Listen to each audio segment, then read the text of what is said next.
Hi, I'm Dana, and I'd like to share with you today some children's books about going through grief and loss.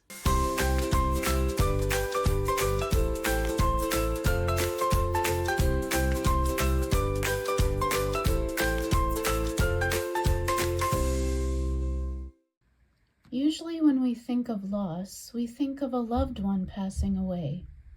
Someone I Love Died, written by Christine Harder Tangvalt and illustrated by Anne Kennedy, is a simple guide to explaining death and heaven. It's also customizable. Your child can write in the name of their loved one who passed away, draw or attach pictures, and journal their thoughts. There are also some helpful suggestions in the back of the book for how parents can support their children through grief. Goodbye to Goodbyes, written by Lauren Chandler and illustrated by Cataline Echeverria, is a very beautiful retelling of the story of Jesus raising Lazarus from the dead. It also talks about the different goodbyes that we have to say, sometimes short or sometimes long. Chandler gently reminds us that Jesus made a way so that we would never have to say goodbye again, as we live with him forever in heaven. Sometimes grief and loss can come from an injury or long-term illness that affects your way of life. Why is Keiko Sick, written by Stacia McKeever and illustrated by Ingrid Beyer, is a detailed description of why bad things happen. Emily is concerned for her friend Keiko, who has leukemia. As she asks difficult questions, her parents explain why God's world isn't perfect anymore, but that he has a plan to make all things new. There are some questions and Bible passages in the back to guide more in-depth conversations. Grief may also be associated with a significant life change, such as moving to a new state or losing a house to a fire. It Will Be Okay, written by Lisa Turkhurst and illustrated by Natalia Moore, encourages us to trust God through fear and change. Little Seed wants to stay in his seed packet, and Little Fox tries to hide from the things he's afraid of. But the farmer, who represents God, has a plan that they don't understand. I love how the book repeats over and over again that the farmer is good, the farmer is kind, and he's always watching over them. The book also includes scriptures to memorize about fear and trusting God. If you're looking for a Christian chapter book that deals with grief and loss, I recommend The Tanglewood Secret by Patricia St. John. When Ruth and Philip's friend Terry is badly injured in an accident, their family opens up their home to Terry and his mother so he can get the medical care he needs. St. John beautifully weaves throughout her story the topics of salvation, God's relationship with his children, and his goodness, even when he does not choose to heal someone.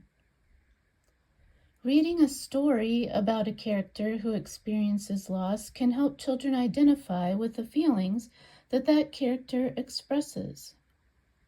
Sylvester and the Magic Pebble by William Steig accurately describes the feelings of those who are grieving. Sylvester finds a magic pebble that grants wishes, but then accidentally turns himself into a rock. Sylvester sleeps more and more as he feels he will never be himself again. His parents search for him, but resign themselves to the fact that something terrible must have happened. As the months go by, they experience sadness as everything reminds them of their lost son. Eventually, they take small steps to try to enjoy life again. And don't worry, they're reunited with Sylvester in the end.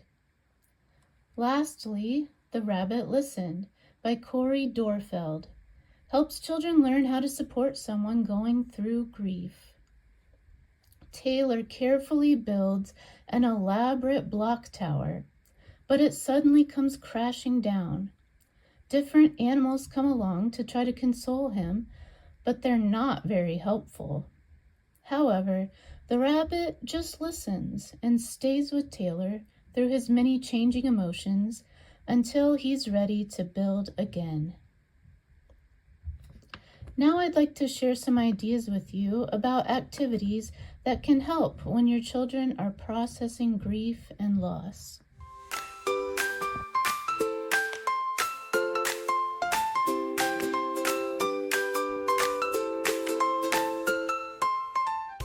When you're mourning the loss of a loved one, it's really important to find ways to keep their memory alive. After my brother passed away, my mom made these quilts for my kids and I, and they're made out of my brother's t-shirts. He had a huge collection of funny t-shirts, and these just make us laugh and remind us of him.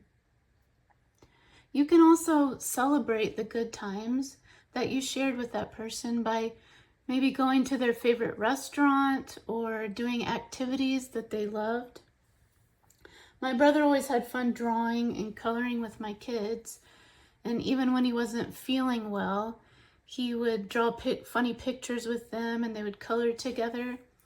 So a year after my brother's passing, I had these t-shirts made with his artwork, just little doodles that he had drawn, and we took fabric markers and colored them together. It was just a fun way to think of him and remember him and do something that we really enjoyed doing with him.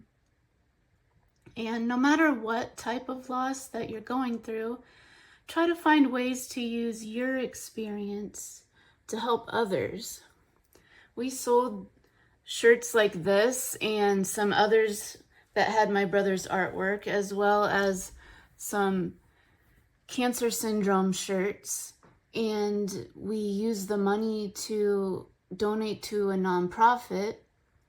And it was really encouraging just to be able to help others who had the same cancer syndrome that my brother had.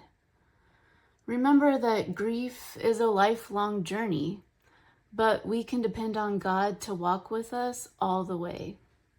So whether you are walking through grief yourself, or maybe someone close to you is going through a loss and you'd like to help your children understand a little bit of what they're going through, I hope that some of these books and ideas will be a help to you.